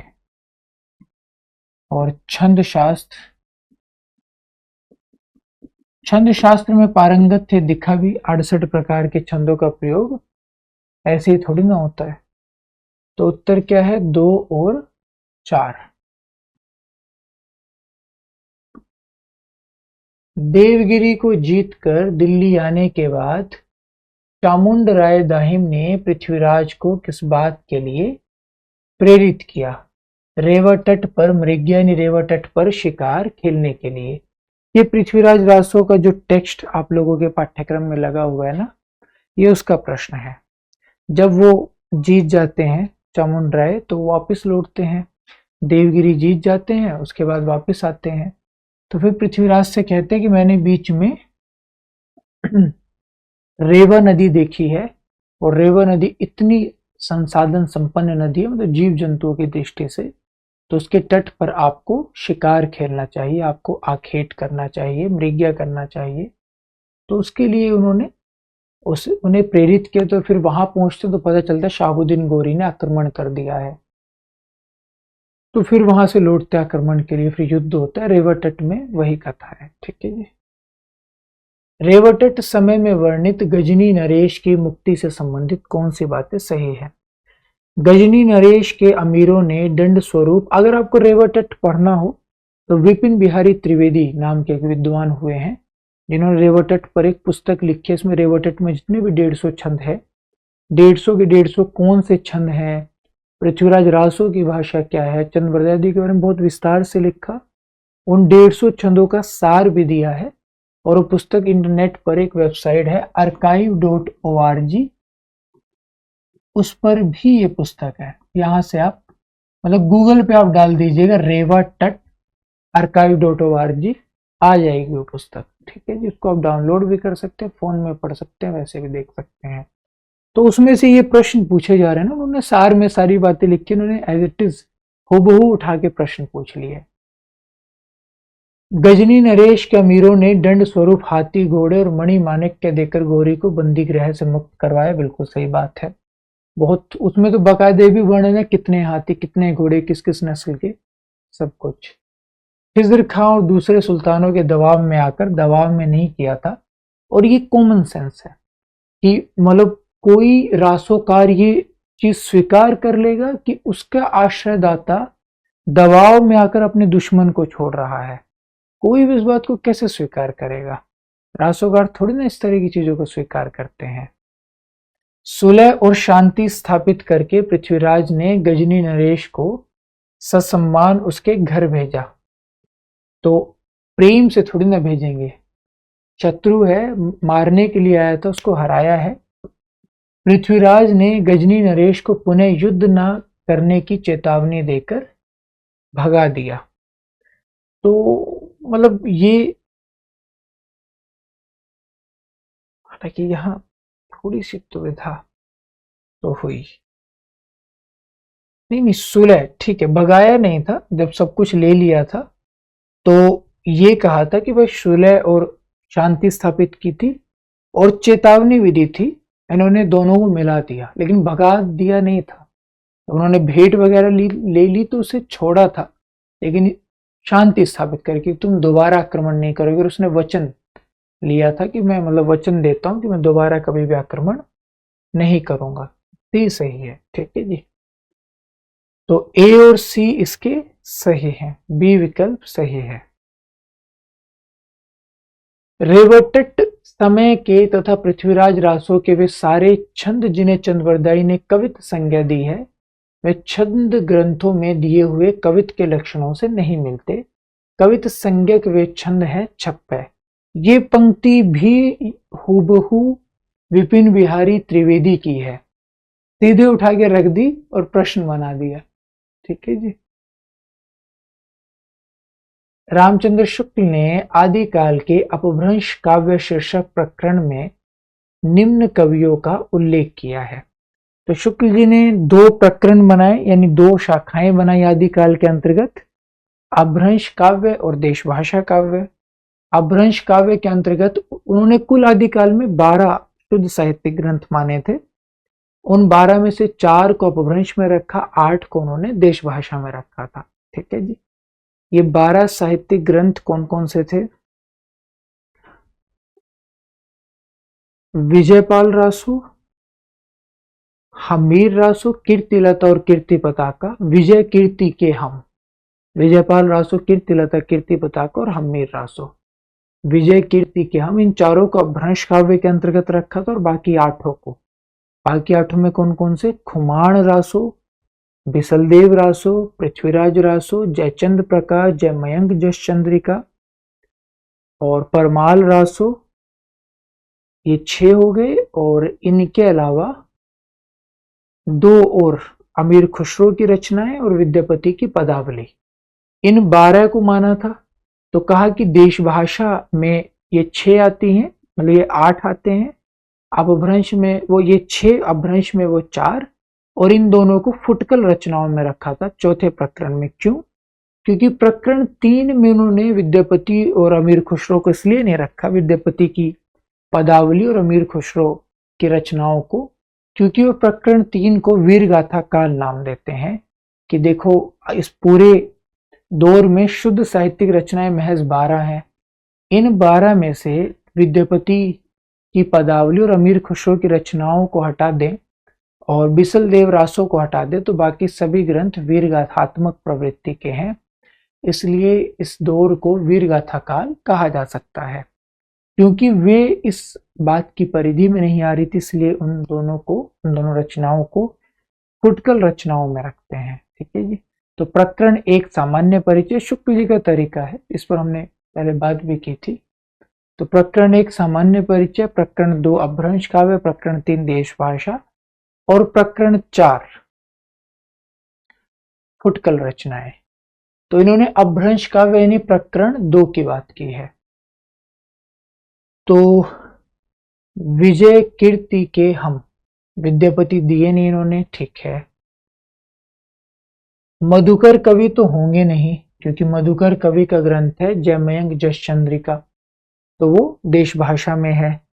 गिरिधर भी नहीं होंगे, रणमल छंद उनका ग्रंथ है, वो भी देशभाषा में है, ठीक है जी।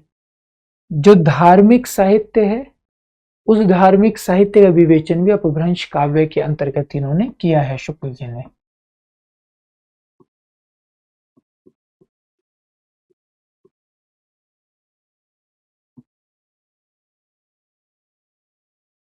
रासों में केवल 4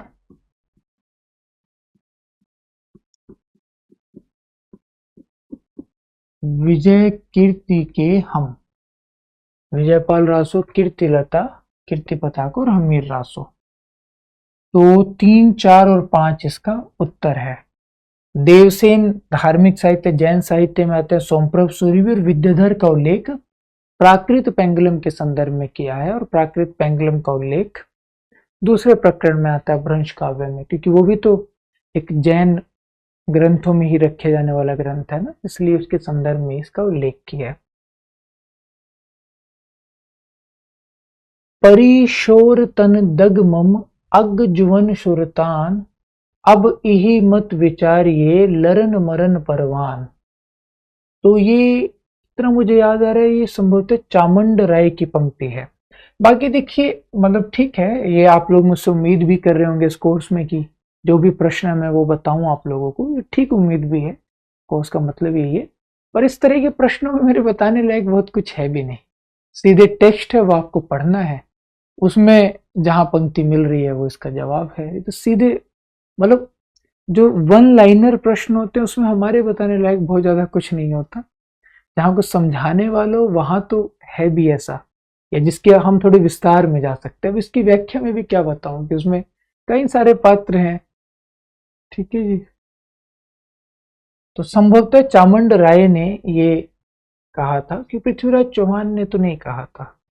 अब ये मत विचारिए लरन मरन परवान, ना रघुवंश राम ऐसा भी नहीं, सामंत भी नहीं, चामुंड राय ने संभवतः बात कही थी, ठीक है जी। जब तक भाषा बोलचाल में थी तब तक वह भाषा देश भाषा ही कहलाती रही।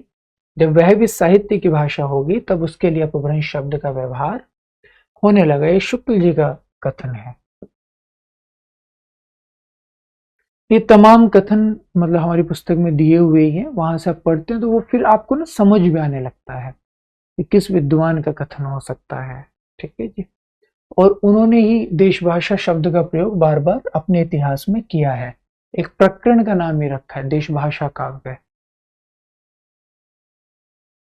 पृथ्वीराज रासो मध्यकालीन ब्रजभाषा में ही लिखा गया है, पुरानी राजस्थानी में नहीं, जैसा कि साधारणतया इस विषय में माना जाता है। ये डॉक्टर धीरेन्द्र वर्मा का कथन है, और ये बड़ा मतलब अजीब सा प्रश्न है। मतलब मैंने तो इसलिए पढ़ा था क्योंकि मैंने एक पुस्तक देखी थी संक्षिप्त पृथ्वीराज रासो, तो जब शुरू शुरू में मैंने पढ़ाना शुरू किया तब उस समय बड़ा मतलब मुश्किल लगता था आदिकाल को पढ़ाना, क्योंकि कुछ समझ में नहीं आता था ना। आदिकाल कभी हम उस तरह से पढ़ते नहीं है, ना कॉलेज में पढ़ते हैं, स्कूल में भी आदिकाल हमें नहीं पढ़ाया जाता, ना यूनिवर्सिटी में मतलब ऐसे पढ़ाने को बताया जाता, पर ढंग से वैसे नहीं पढ़ाया जाता कि हमें बहुत गहराई से बहुत अच्छे से पता हो। और प्रश्न तो कहीं से भी आ सकता है, तो उस समय थोड़ी सी मेहनत की थी, थोड़ी सी नहीं खूब सी मेहनत करनी पड़ी थी असल में, सच कहूँ तो रुचि भी आ रही थी, हालांकि मजा भी आ रहा था। तो उस समय कुछ कुछ ऐसी किताबें देखी थी जो सामान्यतः यानी जो मैंने एमफिल की पढ़ाई तक अपनी नहीं सुनी थी। तो उसमें एक पुस्तक थी जैसे सिद्ध साहित्य, डॉक्टर धर्मवीर भारती की पुस्तक है, उनकी संभवतः जो पीएचडी के बाद एक कोर्स किया जाता है ना, को कुछ कहते हैं, मतलब मुझे ध्यान नहीं आ रहा है, delete, doctorate of literature in literature ऐसा कुछ करके संभवतः कहा जाता है। तो डिलीट करने के लिए उन्होंने जो शोध प्रबंध लिखा था, बाद में वो पुस्तक के रूप में प्रकाशित हुआ था सिद्ध साहित्य के नाम से। तो बड़ी रोचक किताब है सिद्धों को समझने के लिए, लेकिन आप लोगों को पढ़ने की जरूरत नहीं है, ठीक है जी। एक पुस्तक है संक्षिप्त पृथ्वीराज रासो, आचार्य हजारी प्रसाद द्विवेदी और डॉक्टर नामवर सिंह दोनों ने मिलकर उस पुस्तक का संपादन किया है। द्विवेदी जी का मत है ना कि पृथ्वीराज रासो शुक शुकी संवाद में रचित ग्रंथ है।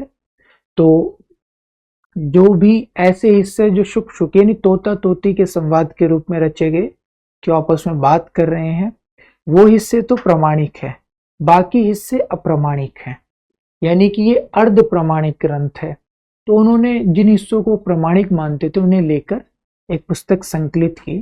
तो उसमें परिशिष्ट में उन्होंने एक अध्याय लिखा मतलब दोनों में से किसने लिखा नाम नहीं दिया, दोनों का संयुक्त नाम है तो हो सकता है दोनों ने साथ लिखो, कुछ कुछ हिस्से हो सकता है किसी एक ने लिखा हो। तो उसमें उन्होंने कई सारी बातें बताई है, मतलब पृथ्वीराज रासो के बारे में अच्छे से उन्होंने उसमें कई सारी जानकारियां दी हैं। तो उसमें एक शीर्षक है पृथ्वीराज रासो की भाषा, जिसमें ये कथन दिया गया है। लेकिन आप लोगों से परीक्षा में क्यों पूछा गया ये मैं नहीं समझ पाया, क्योंकि इतिहास ग्रंथों में मतलब भाई एक सीमा होती है ना आपके प्रश्न पूछने की। अब 4-5 इतिहास ग्रंथ है जो बहुत प्रसिद्ध है, आचार्य रामचंद्र शुक्ल का इतिहास, डॉक्टर बच्चन सिंह के दोनों इतिहास, रामस्वरूप चतुर्वेदी का इतिहास और बहुत हुआ तो डॉक्टर नगेंद्र का इतिहास।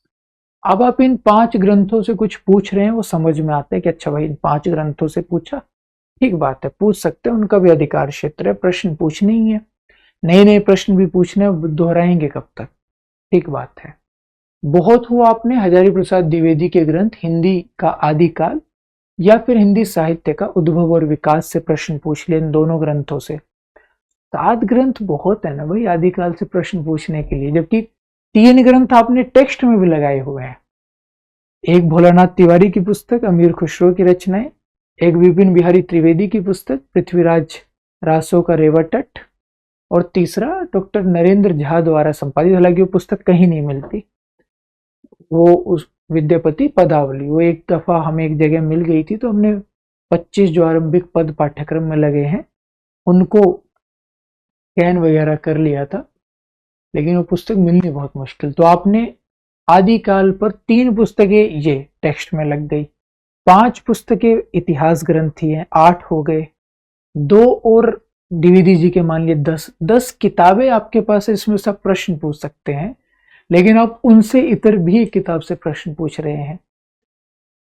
तो मेरे हिसाब से तो शक्ति का दुरुपयोग है, मतलब आप विद्यार्थियों की तरह ही देखिए, ये उम्मीद मत कीजिए कि वो केवल आदिकाल पढ़ रहे हैं या आप जिस हिस्से से प्रश्न पूछ रहे हैं केवल वही हिस्सा पढ़ रहे हैं, बहुत बड़ा पाठ्यक्रम होता है। तो लेकिन खैर ठीक है भाई, पूछते हैं तो फिर उसमें क्या ही करें। तो धीरेन्द्र वर्मा ये बात कहते हैं, अब ये बात पहचानने का बस एक तरीका, लेकिन उसके लिए फिर विद्यार्थियों को वो बात पता भी होनी चाहिए कि एक विवाद रहा था कि पिंगल और ब्रजभाषा एक है या पिंगल और ब्रजभाषा अलग है। तो पिंगल और ब्रजभाषा एक है ये बात धीरेन्द्र वर्मा कहते हैं, ये बात भोलानाथ तिवारी कहते हैं, और ये बात डॉक्टर धर्मवीर भारती कहते हैं, और यही बात राम कुमार वर्मा भी कहते हैं।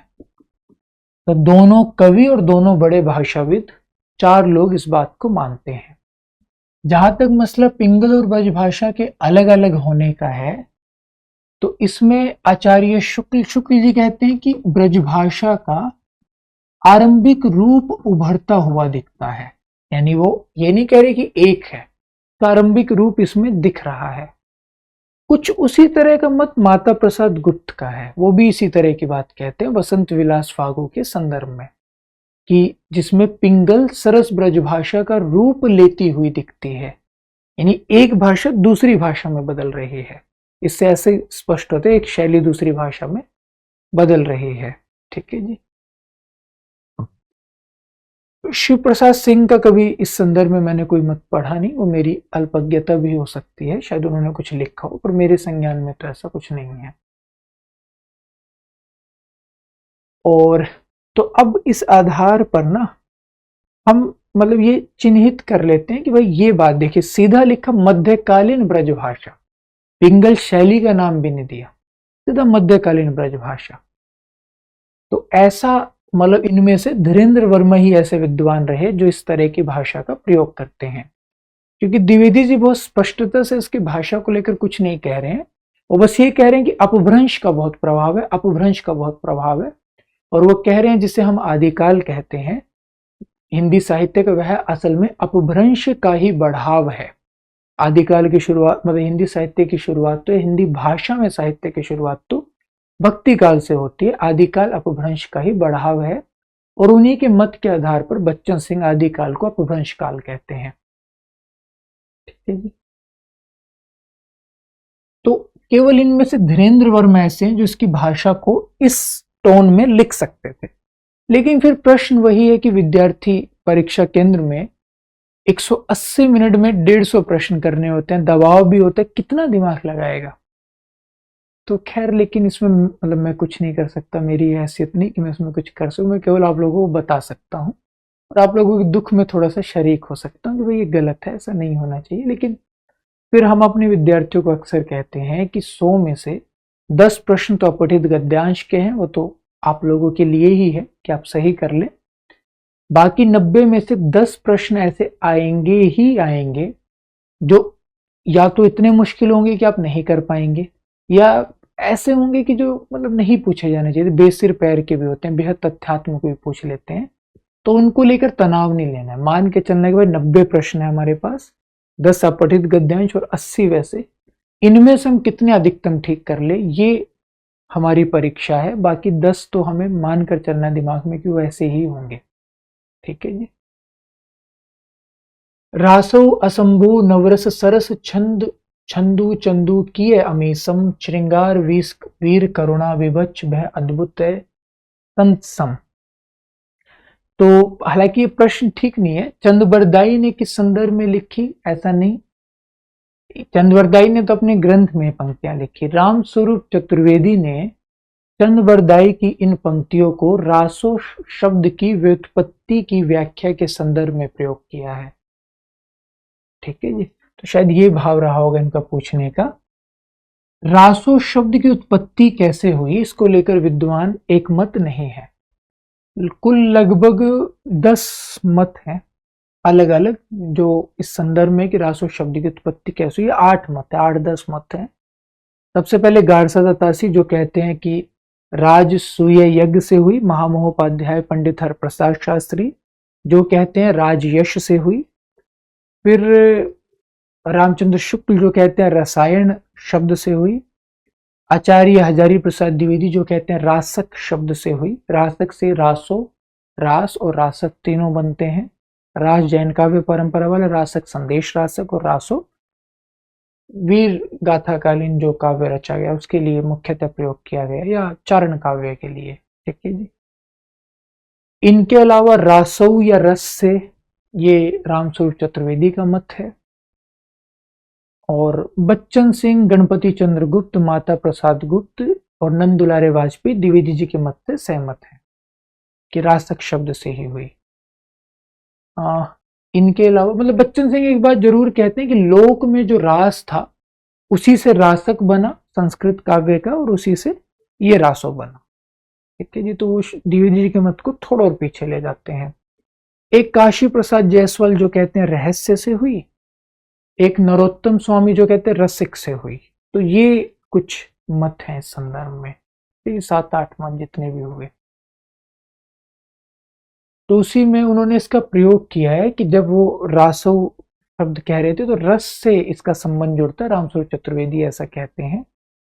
और वो कहते हैं कि इसीलिए चंदबरदाई ने अपने ग्रंथ में ये बात कही भी कि चंद ने एक असंभव काम करने का प्रयत्न किया है कि 9 रसों को सरस छंद में अमृत की तरह ढाल दिया है, अमीय सम।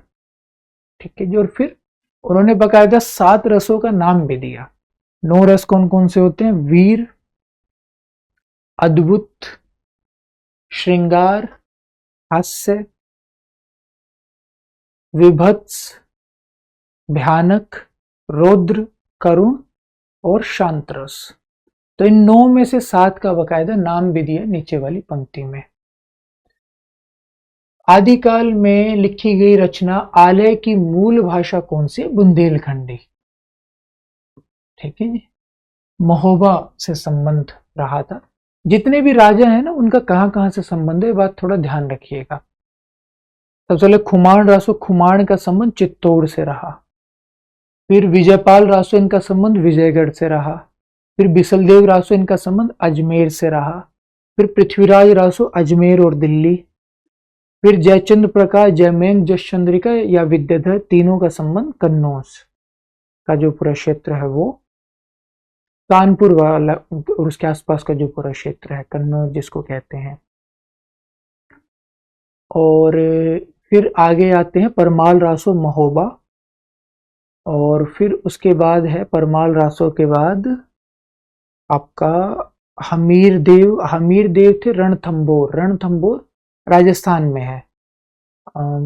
सवाई माधोपुर और जयपुर का जो इलाका है ना, दो जिले ये जहां बनास नदी है वहां पर रणथंबोर है। उसके अलावा और तो ऐसे कोई राजा नहीं बचे ना जिनका वहां रणमल छंद ईडर राजस्थान में है, वहां से संबंध। और कीर्तिलत और कीर्तिपता का तिरहुत जो मिथिलांचल है, नेपाल की तरफ और बंगाल दोनों से सटा हुआ हिस्सा, वहां पर। ठीक है जी, विद्यापति उधर ही के थे। जिधर के क्षेत्र का वर्णन मैलांचल में भी हुआ है, पूर्णिया वो सब। ठीक है जी, तो उससे थोड़ी कई बार ना प्रश्न करने में आसानी हो जाती है। चलिए अब लौकिक काव्य की बात करते हैं। रासो काव्य तो हो गया। लौकिक काव्य में कुल मिलाकर 5 रचनाएं हैं। 5 रचनाएं कौन कौन सी है? सबसे पहले ढोला मारूरा दुहा। ढोला मारूरा दुहा के बाद जो रचना है वो है आपके संदेश रासक, वसंत विलास फागु, अमीर खुसरो की रचनाएं और विद्यापति की पदावली। ठीक है जी, तो कियारे नव जोबन अभिरामा, जत देखल तत कह न पारिये, क्षयो अनुपम एक ठामा। ये विद्यापति की पंक्ति है और पदावली की पंक्ति है। ये आपको वैसे भी पढ़नी होती है टेक्स्ट में। उन 25 पदों में से एक पद में ये पंक्ति भी आती है। तो इन पंक्तियों में कवि क्या कहना चाहता है? रूप वर्णन करने में संभ्रम की स्थिति में है, आंशिक रूप से रूप वर्णन करने में समर्थ है, रूप वर्णन करने में समर्थ है, रूप वर्णन करने में असमर्थ है। कियारे नव जोबन अभिरामा, जत देखल तत कहिए न पारिये। कि क्या नया यौवन का क्या सौंदर्य है कि जब देखता हूं, मतलब जैसा देखता हूं, जत देखल तत कहिए न पारिये, तब कह नहीं पाता। क्षयो अनुपम एक ठामा, जैसे सारी के सारी सुंदर चीजें एक ही स्थान पर एकत्रित हो गई हो। तो रूप वर्णन करने में असमर्थ है, ये का उत्तर होना चाहिए। बाकी मैं 2-3 प्रश्न अभी कंफर्म भी करूंगा अंत में ना। ठीक है, बाकी भाव तो यही आ रहा है रूप वर्णन करने में। मतलब ये दोनों तो छोड़ दीजिए, बी और सी। तो ए में रूप वर्णन करने में संभ्रम की स्थिति में है। क्षयो जत देखल तत कहे न पारिये, जैसा देखा वैसा कह नहीं पा रहा हूं। तो रूप वर्णन करने में संभ्रम, एक बार देखते हैं। बाकी डी होना चाहिए। ठीक है, आगे सखी पिया को जो मैं ना देखूं तो कैसे काटूं अंधेरी रतिया। बड़ी प्रसिद्ध इनकी गजल है ना, एक फारसी और हिंदी के मिश्रण वाली, बड़ी प्यारी सी गजल है। उसको गाया भी गया है। किस तरह से है?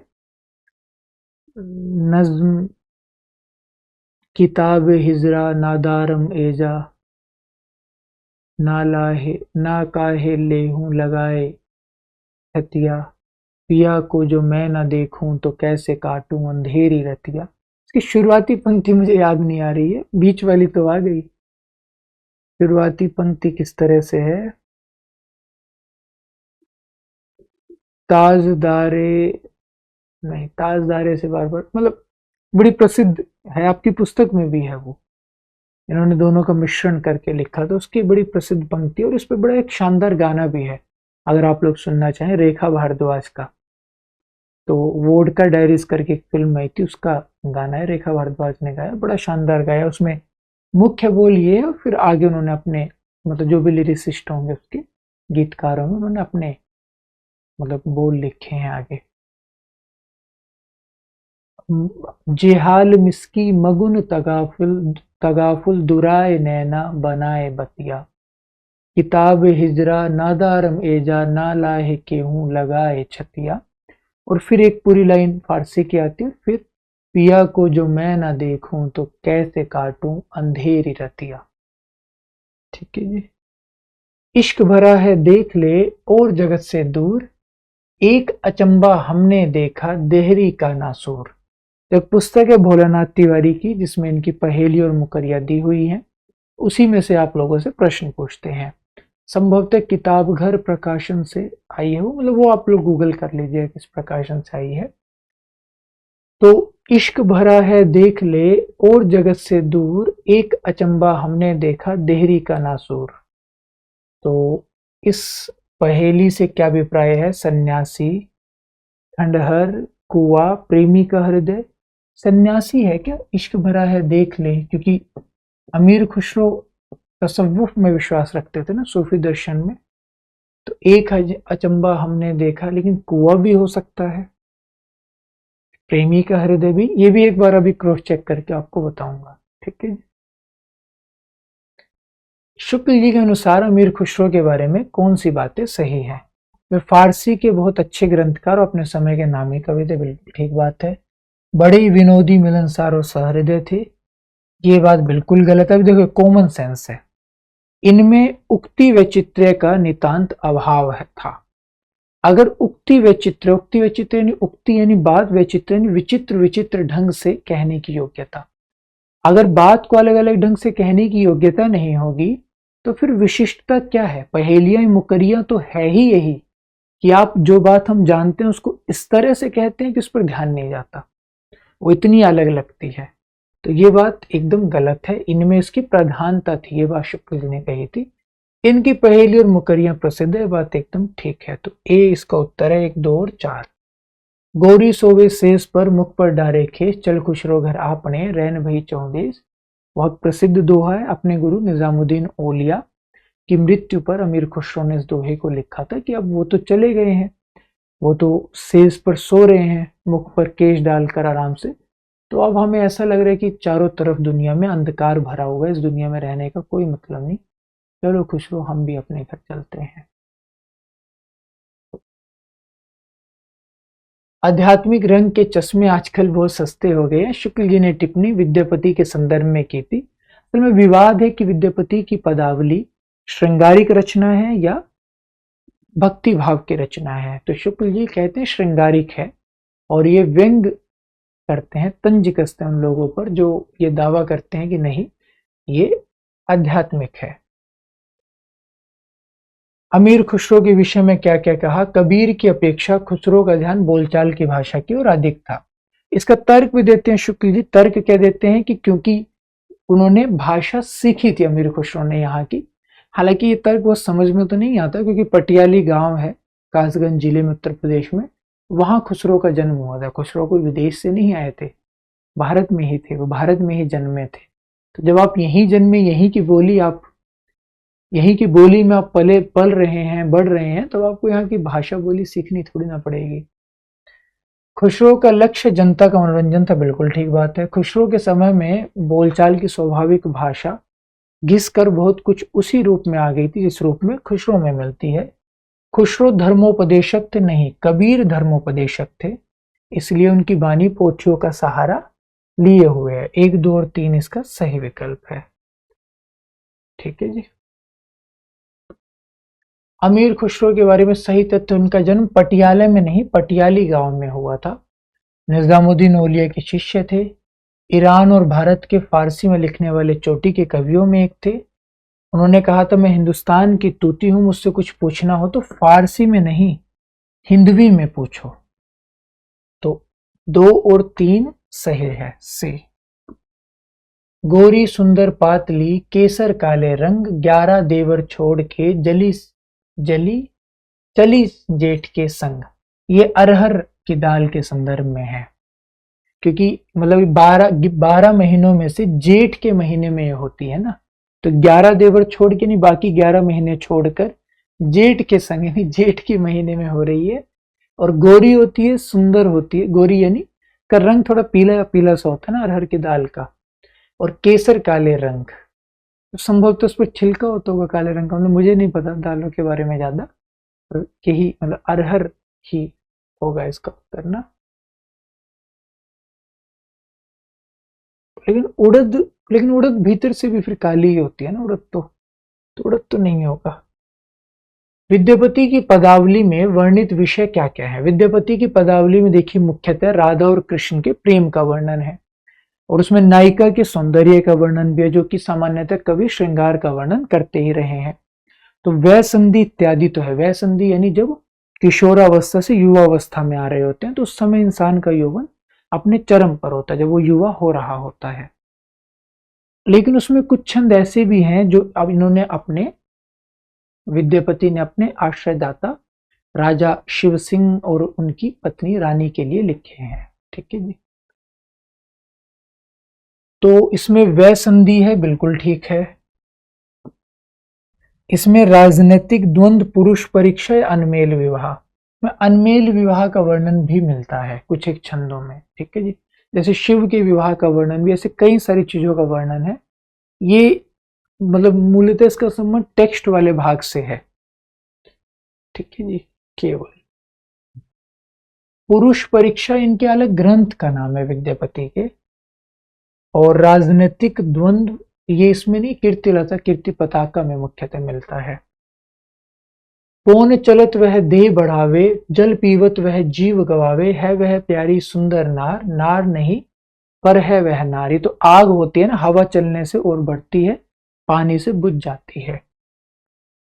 देसिल बनना सब जन मिठा, ते तेसन जपो अवहट्टा। कीर्तिलता में उन्होंने ये बात कही थी उसकी भाषा के बारे में, कि देसी बोली तो सबको मीठी लगती है, इसलिए मैंने अवहट्ट में इसकी रचना की है। और पुरुष कहानियों जसु पुन्नु कहावे ऐसे कुछ करके भी एक पंक्ति, उसमें कीर्तिलता को वो कहानी भी कहते हैं खुद ही। आना जाना उसका भाई, जिस घर जाए लकड़ी खाए। तो ये आरी के लिए कहा है। अरथ के तो इसका बूझेगा, मुंह देखो तो सूझेगा दर्पण शीशा। एक राजा की अनोखी रानी, नीचे से वह पीवे पानी। दिए की बत्ती नीचे से तेल पीती है ना। मिला रहे तो नर रहे, ये फिर चना ही हो गया। ठीक है जी।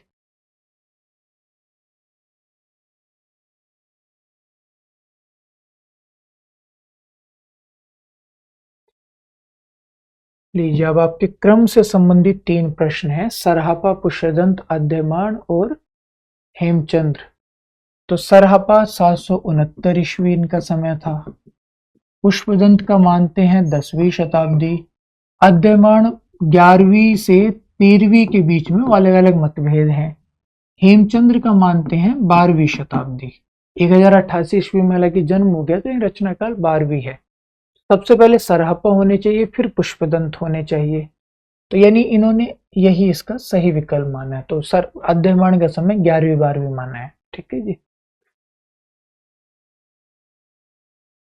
आगे सरहापा, पुष्पदंत, आद्यमान, लुईपा। तो लुईपा सिद्ध है सरहापा के आसपास, मतलब 8वीं शताब्दी समय है, मतलब 9वीं 8वीं 9वीं। सबसे पहले सरहापा ही होंगे, फिर लुईपा होंगे, फिर पुष्पदंत और अंत में आद्यमान। लुईपा, स्वयंभू, हेमचंद्र, पुष्पदंत। तो इनमें सबसे पहले होंगे आपके हेमचंद्र, फिर लुईपा होंगे। तो हम दो, हालांकि इसमें थोड़ी सी अभी देखते हैं एक बार, या तो 1 और 2 होगा या 2 और 1 होगा, क्योंकि बहुत कम फर्क है। स्वयंभू 783 ईस्वी और लुईपा संभवतः 780 ईस्वी ऐसे कुछ है। तो एक बार देखते हैं अभी। देखिए हेमचंद्र 11वीं शताब्दी, पुष्पदंत 10वीं। 4 और 3 कंफर्म है, उसमें कोई दिक्कत नहीं है। तो अब एक बार विकल्प देखते हैं, उस हिसाब से स्पष्ट होगा। 4 3 1 में ही है, तो लुईपा का समय इन्होंने पहले माना है। 2 3 नहीं, स्वयंभू का पहले माना है। ठीक है जी। तो स्वयंभू सबसे पहले, फिर लुईपा, फिर पुष्पदंत और हेमचंद्र। तो जो महत्वपूर्ण रचनाकार है ना, बेहद महत्वपूर्ण, जैसे सिद्धों में तो 5 का समय थोड़ा सा ध्यान रखना है। जैनियों में जो पहले पहले ग्रंथ थे उनका, और हेमचंद्र और प्राकृत पेंगुलम का ध्यान रख लीजिएगा। रासों में आप सबका समय ध्यान रखिएगा, और लौकिक में भी। तो रासो, लौकिक और सिद्ध, इनमें सबका, उधर केवल गोरखनाथ का 11वीं शताब्दी, ठीक है जी। और सिद्धों में 5, तरापा, शबरपा, लुईपा, कणापा, डोंबिपा।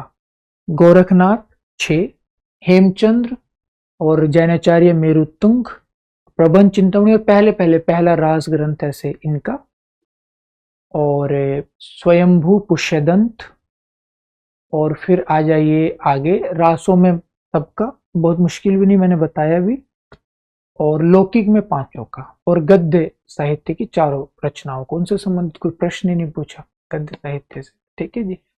तो ये था आदिकाल। अब बस 1 मिनट का समय दीजिए, जो प्रश्नों में 2-3 में दुविधा थी उन्हें एक बार जल्दी से देख लेते हैं।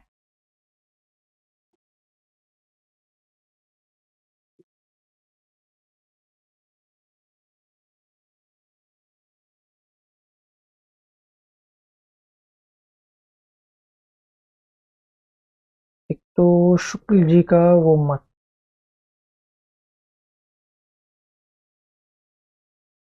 जैसे पुराना चावल ही बड़े आदमियों के खाने योग्य है ना, तो ये प्रकरण 4 से है। ठीक है जी। पुराना चावल ही आदमियों के खाने योग्य, वो वाला प्रकरण 4 से।